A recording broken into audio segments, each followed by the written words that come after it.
Thank you for being here. Yeah, likewise. I have entered into a beautiful relationship with a woman, and she is so amazing. Can you talk a little bit about how we can, as two powerful people, join into a union and express that with each other? Well, the only thing that matters is how you feel about her, and what you expressed just now came easily to you. It's really the way you feel. So when you focus upon her as your object of attention, she makes it easy for you to choose that high-flying disc. So you're really going to like this, and we really, really like saying this to you, because lots of people have had this experience where you come together, law of attraction brings you together, and it feels so good as you focus in this way. Now you know what you know as a result of what we've talked about here today. Everything's just going to be wonderful. A lot of people who don't know what you know as a result of what we talked about here today are responding to what the other is doing with you. In other words, if she's on that high-flying disc and holding you as the object of attention, then she's calling you upward. And if you're both on that high-flying disc, then the synergy of that, the mastermind of that, is just indescribable. But there's a tendency in relationships to, because you feel good and you associate the good feeling that you have with the other person, then you sometimes want to hold them responsible for the way you feel. So instead of it being about tending to your disc, it's about observing what somebody else is doing. Now it's not likely that you will ever do that, which means you will be able to maintain your predominantly high-flying vibration regardless of what anybody else is doing. And so that's the recipe for living happily ever after. Not just with an individual that you are enjoying, but with everyone and everything with whom you interact. It's not holding anyone responsible for the way you feel, but caring so much about the way you feel that you choose the disc and then allow everything else to come to it. Can you feel that the responsibility, we don't even like that word very much, but the responsibility that we're wanting you all to assign to yourself is simply choose the disc and then watch what happens, you see.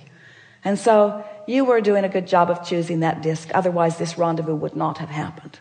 But there are plenty of people that feel good and then lose it and don't understand what to do in order to regain it. And you do.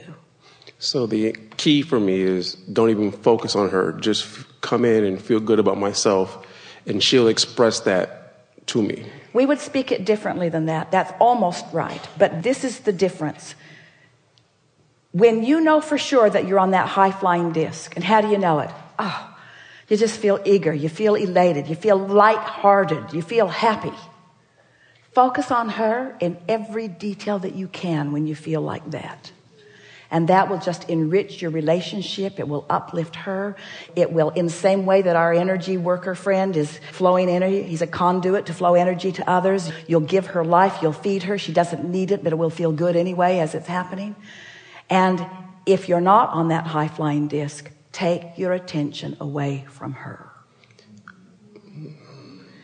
Do not allow any momentum to get going that isn't on that high-flying disc. So let's talk about relationships. So you meet someone and they're just so close to perfect, but there's always that thing, you know. And you've got old pipes too. You got old pipes about old relationships that still have some momentum going a little bit. And so if you are just determined that you're going to feel as good as you can feel and then focus, so you're milking it when you're there and you're letting it go when you're not, everything will just continue to get better and better and better and better and better. And there is no limit. We can't even find any stopping off place to the co-creative expansion that is before you. Co-creative expansion. Ooh, don't you just love that? It feels good. To be flying high and focusing on somebody you love, which helps them to fly high. And now, not only did you fly high when you had no reason to fly high, but now you've got evidence and more reason to fly high. That's why the better it gets, the better it gets, the better it gets. That's why the worse it gets, the worse it gets, the worse it gets too.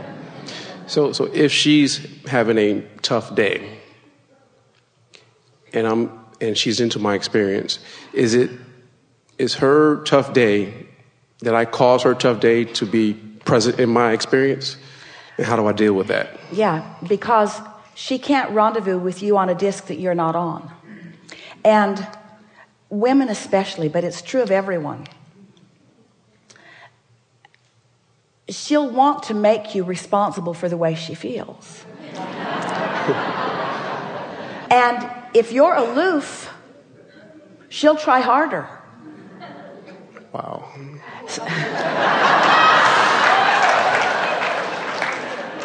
Esther would say to Jerry, I really want to know what you think about this.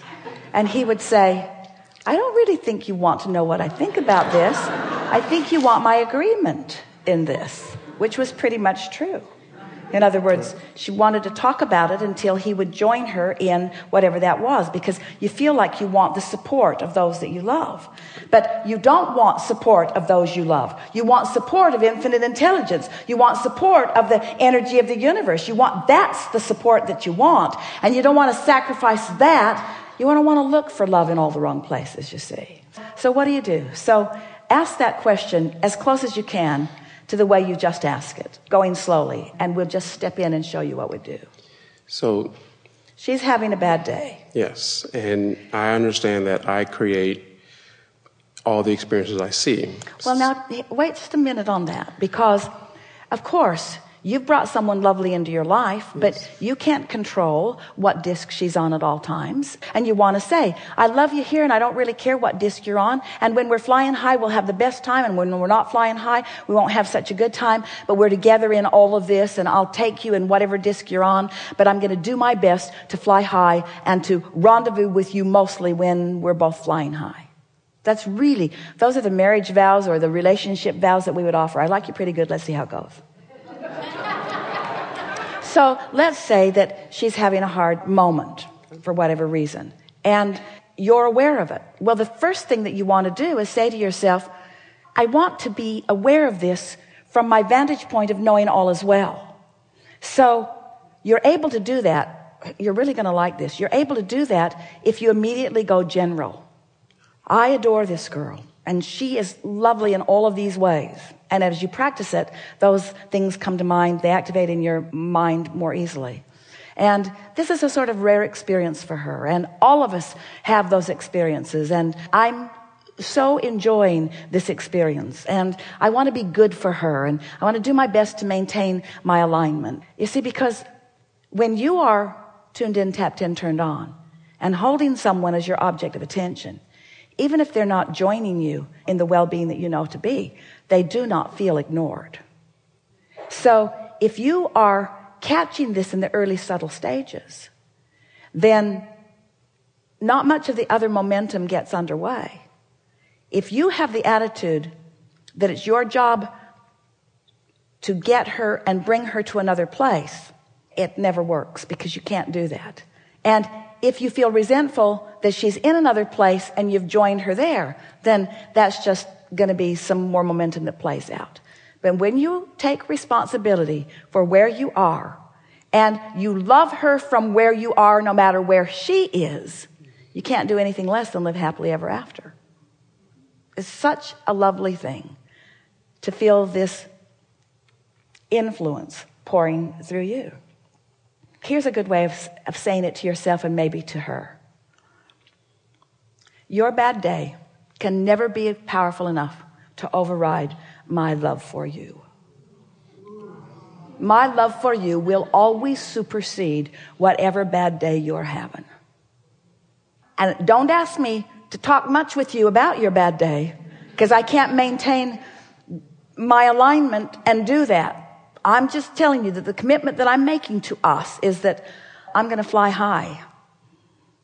And of course, you're not always going to fly high. It's going to flip-flop. Some days you're going to be Kate. Some days you're going to be Luke. In other words, it's going to flip-flop back and forth. But as you are consciously aware of it, you'll have more high-flying days than not. And as we have this conversation, it sounds a little bit like we're just trying to help you